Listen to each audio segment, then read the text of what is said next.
This is CBC Winnipeg News.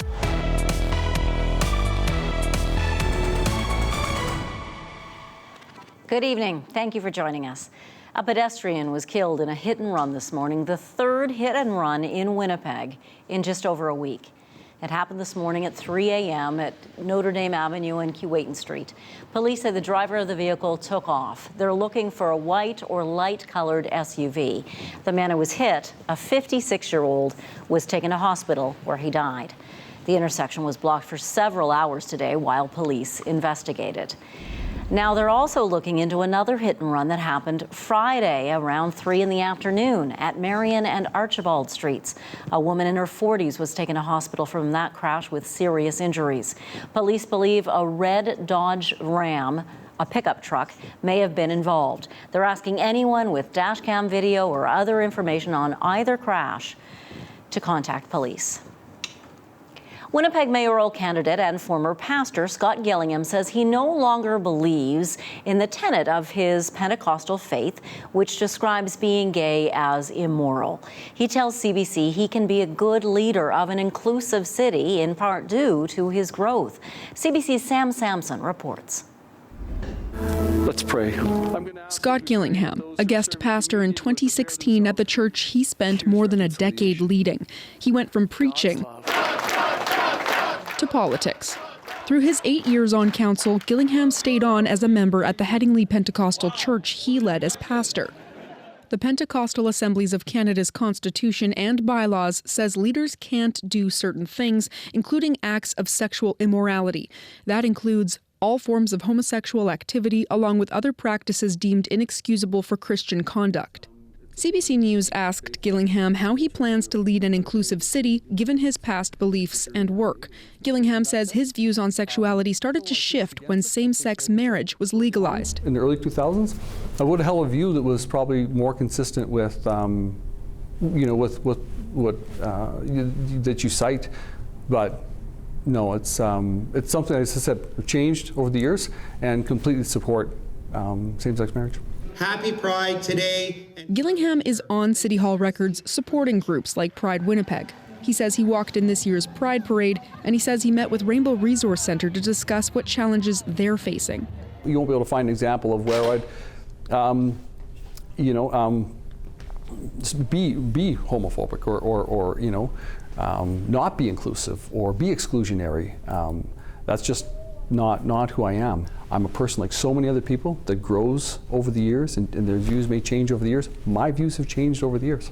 Some political scientists say politics and faith collide all the time in Canada, and many separate their beliefs from their policies. But still, one academic says it's important to know where people stand on many issues, including religion. You want to know what their ethical core is. What, when the chips are down, do they really believe is important? If someone spouts environmental policies, you want to know whether that's part of their ethical being or whether it's just pandering to the crowd. You always want to know what the ethical core is. Different members of the LGBTQ community say people do change their points of view, and it's a process. Part of that is collaborating with members of the community. If you were a leader that really espoused discrimination and oppression against a group of people, yeah, of course, not everyone's going to trust. It is then that's still that person's responsibility to continue on with their journey and to lean into the hard conversation. Gillingham says if elected, he'd work to make the city's staff more diverse. He'd also keep the Human Rights Committee, a group he did not sit on at any point while on council. Other leaders in the LGBTQ community say there's a global rise in hatred toward queer people, and now is the time for all leaders to challenge that hate. Sam Sampson, CBC News, Winnipeg.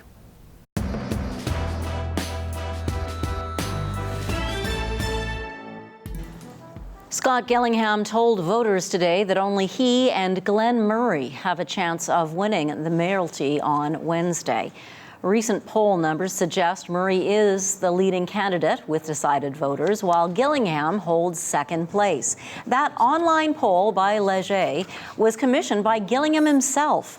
Gillingham blasted the former Winnipeg mayor for not being clear about how much his promises would cost. He also accuses Murray of changing positions. He says Winnipeggers have a stark choice to make. Between my fully costed, fully budgeted plan and Mr. Murray's clumsy attempt to recapture his past glory.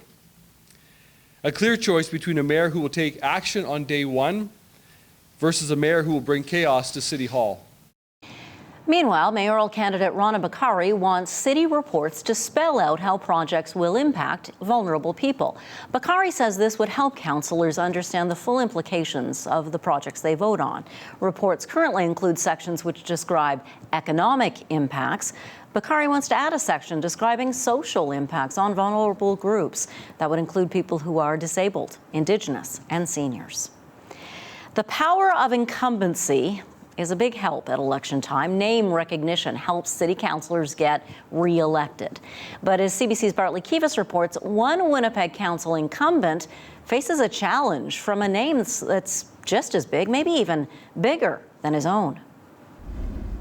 After one term as a city councillor in Transcona, Sean Nason wants another 4 years. I'm engaging, I'm present, I'm visible, and I'm not overly combative. We see some of the prior councillors that may have been, trying to get, be a little bit more bombastic. See, it worked quite well.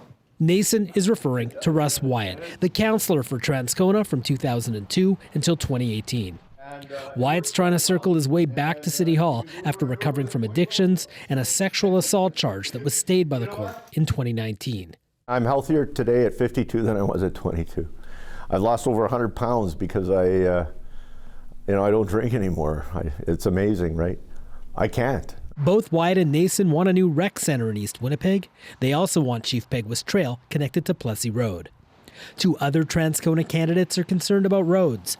Wally Welachenko owns several businesses. The roads are obviously an issue. Back lanes are an issue.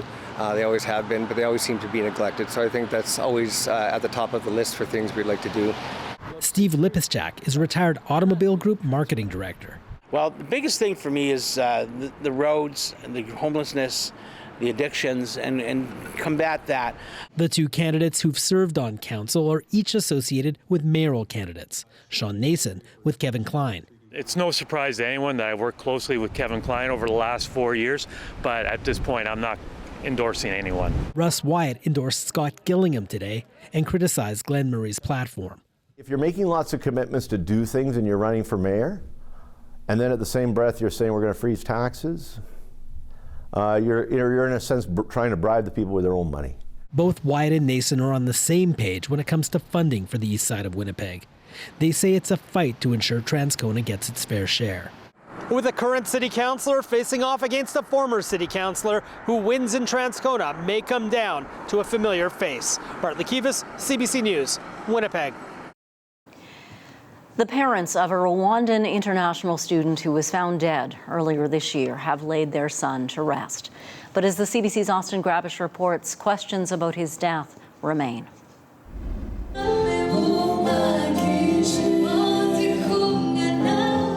Through song and prayer, this community is sharing their sorrow as they remember God Aradakanda. He was a very charming kid, very good joke teller, so he was very friendly to his colleagues. Middle school students found his body in May during a community cleanup exercise. It's not clear how the 21-year-old international student from Rwanda died. Winnipeg police say they investigated, but were not provided with any information suggesting foul play was involved. There's a lot of unanswered questions, mysteries regarding his death, and true healing can only come when those questions are answered. We are still waiting for the medical officer to tell us the cause of death. Aradakanda was a student at the International College of Manitoba. His friend says he dreamt of one day becoming a pilot.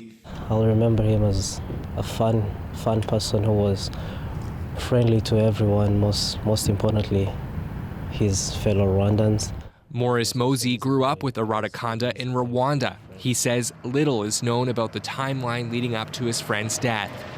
Mosey says he wasn't reported missing and there was no search for the young man. It had been like a few weeks we didn't hear about him, but we thought he was safe and sound, and all of a sudden we were told he's no longer with us, he's passed away. Aradakanda's parents flew in from Rwanda to lay their son to rest during a service last Wednesday. They didn't want to be interviewed. They are really taking it very hard. Grief that will continue a world away as the parents return to Rwanda without their son. Austin Grabish, CBC News, Winnipeg. Manitoba's 26th Lieutenant Governor was sworn in today at the Manitoba Legislature.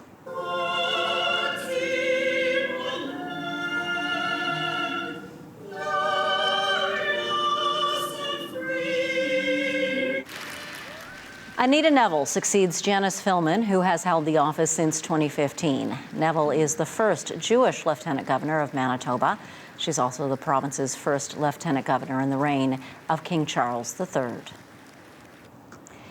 Well, you know what they say, when you gotta go, you gotta go. But that's not always possible for northern Manitobans or for anyone who heads north traveling on Highway 6. As CBC's Emily Brass reports, locals say we need more bathrooms along that important corridor. There's always a crowd at this gas station in Grand Rapids. If you don't stop here to use the bathroom, you might be out of luck. Oh, I don't know. Jump in the bush. Pelican Landing has the only 24-hour bathroom along a 500-kilometer stretch of Highway 6 between the Interlake and Thompson. What's it like if you have to go in the bush? You get pricked on by all kinds of leaves and and you get scared of the wolves, like, you know. Make sure they all get home safe with that. The nonstop traffic keeps gas attendants busy. And it's fun. And the janitor. I do 6 hours during the day and I come back for another 2 more hours at night because it just needs me.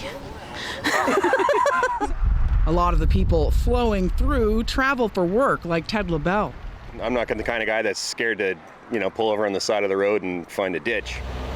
But those ditches can be an obstacle.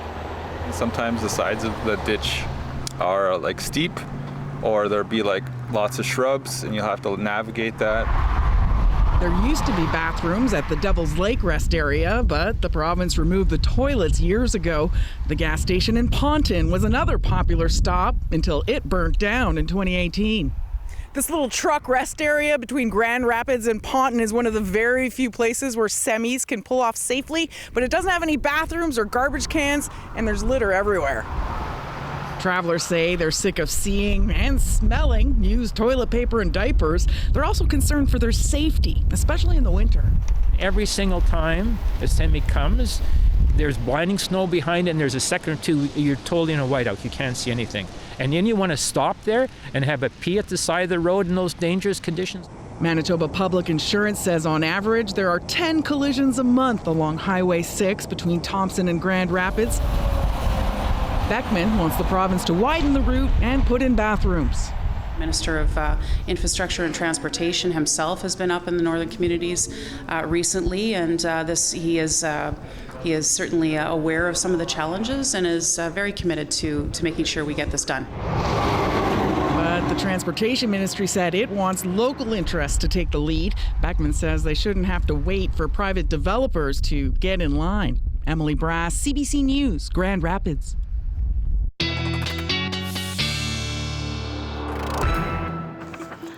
Reality. Yeah. Meteorologist John Sauder joins us now on the day when I might actually need a drum roll. Bit of a drum roll. You don't know a drummer? Drum you roll, sure please. I do. There's a drum roll. There we go. The big news, we are now officially having the wettest year in Winnipeg's recorded history. We are. We have some wet video to show you. And, it has been that kind of year. We've had rain, we've had puddles, we've had snow, we've had how many Colorado lows last spring? I think it was 6. Well, today was another one. Scenes like that have been pretty popular this year. Let's look at the numbers after today's rain. Now, up to this point in October, we had about 14 millimeters. Well, last night it started to rain in Winnipeg, and up to about noon today, we picked up another 33, and that was more than enough to give us 739.5 as of noon. So, yes, 2022, the wettest year on record. Now that's taking all of the snow and all of the rain, melting down the snow, anything in between like sleet and hail, any kind of precipitation at all, and you add it all up and you get these numbers. But the interesting thing here is that we're still 2 months away from the end of the year.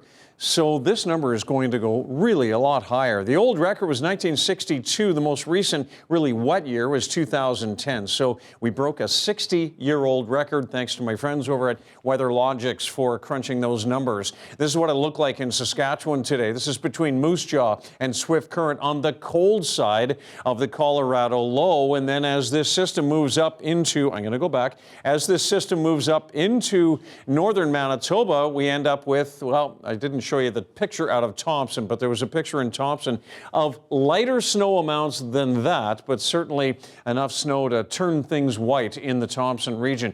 West winds right now 30 gusting to 46. We've got 100% relative humidity because our temperature is 3 and our dew point is 3 and our pressure is rising. It was down around 98 kilopascals this morning. Now, what we're seeing on radar is really kind of dissipating. I think that through the evening hours around Winnipeg, we'll see a few showers or drizzle. And as the colder side of this low sort of wraps in from the west and the southwest, we'll see a few snowflakes mixed with the drizzle or the rain tonight. Into the north, the only warnings that are left are the freezing rain warning around Norway House and the winter storm warning, Thompson, Gillam, and up into the Churchill area. We also have a wind warning around York. And along the Hudson Bay coast tonight, we'll see wind gusts around 90 kilometers per hour, mostly on the cold side of the low. This is where the snow is going to be really kind of piling up. 5 to 10 centimeters in Thompson tonight, another 5 to 10 tomorrow. As the system pulls away, we even see some little bit of clearing tomorrow. I think tomorrow's mainly a cloudy day, but we may see the odd little snowflake or period where we're seeing some light snow. That chance is about 20 to 30%. And then through on into Wednesday, we do start to clear up, and that low is out over Hudson Bay. Rainfall amounts left over, really not that impressive over the next 12 hours, 1 to maybe 2 millimeters. Snowfall, really nothing to mention across the south. What we will see is some accumulating snow across northern Manitoba in the next 12 hours or so. And this is on top of what you already have on the ground. 12 in Lynn Lake, another 18 on the way in the Churchill area. So tonight in Winnipeg, -1, rain at times mixed with some wet snow. It'll melt on contact. That's just through the evening, just cloudy overnight. And tomorrow is generally a cloudy day with the odd snowflake mixed in. -1 in the morning, just 3 degrees in the afternoon. Winds won't be quite as strong tomorrow. We're still cool Wednesday as skies try to clear up. But check this out, 11 on Thursday, a sunny 13 on Friday. Janet, I think that's my day off, isn't it? Yeah. Gonna book a tea time. I'll be back shortly. Weather Update is brought to you by Home Equip, your trusted local source for Pride Mobility scooters. From sales to rental and repair, our team is here to serve you. What a brat. Gives back 20% of his income and takes Fridays off. It's such a good idea. There's nothing like a good cup of tea, many of us believe, especially on a cold, wet, or snowy day. After a 2-year hiatus, hundreds of people gathered at the Franco-Manitoban Cultural Centre yesterday to celebrate the 7th Multicultural Tea Festival. CBC's Joanne Roberts pours out the story.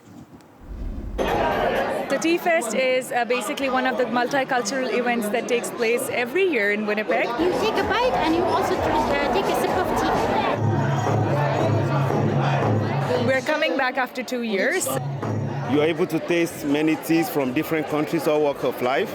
Without leaving Winnipeg, you are able to experience what every culture is all about. In Ukraine, we really love tea and coffee, so we always ask our friends to come to our home to drink some tea. Of course, Iraqi tea.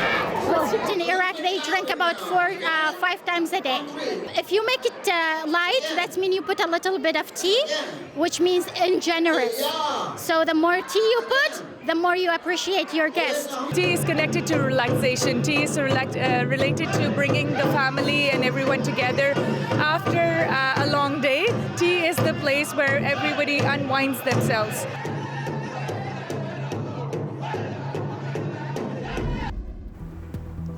Don't forget to subscribe to our CBC Manitoba YouTube page. You can see our whole newscast there, as well as selected stories. Subscribing lets you stay up to date whenever it's convenient for you.